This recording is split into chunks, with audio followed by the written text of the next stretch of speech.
Hvor tit skal man dyrke motion for at blive sund?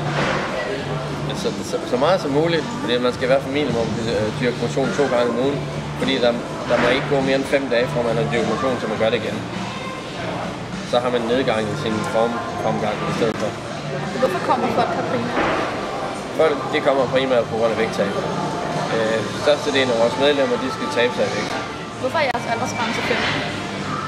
Det er vi, fordi at lige så snart du begynder at styrketræne, så er du meget modtagelig for at vokse. Så det vil sige, at dine muskelgrupper de vokser meget hurtigere end dine ledknogler, og så vil du kunne risikere at opnå største skade på dine led, fordi at man vokser rigtig hurtigt, når man er ung, og det kan kroppen ikke følge med til.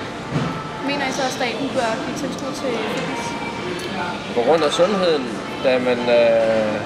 da man har beviser på, at når man træner, så får kroppen indfriet nogle endorfiner, som er lykkehormon i kroppen. Og det vil jo kunne nedbringe en masse af sundhedsvæsenets udgifter og medicintilskud.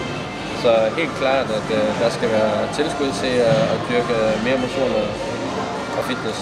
Er der andet, I synes, vi skal vide?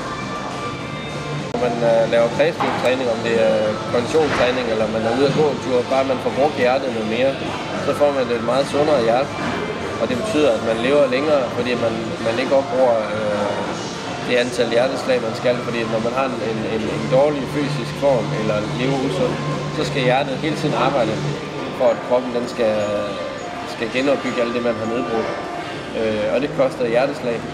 Så hvis man træner hele tiden eller oftest og dyrker motion og lever sundt, så skal hjertet arbejde mindre for at præstere det samme. Det vil sige, at man har et meget sundere liv, og man er meget mindre stresset og meget mere afslappet og meget mere rolig i kroppen.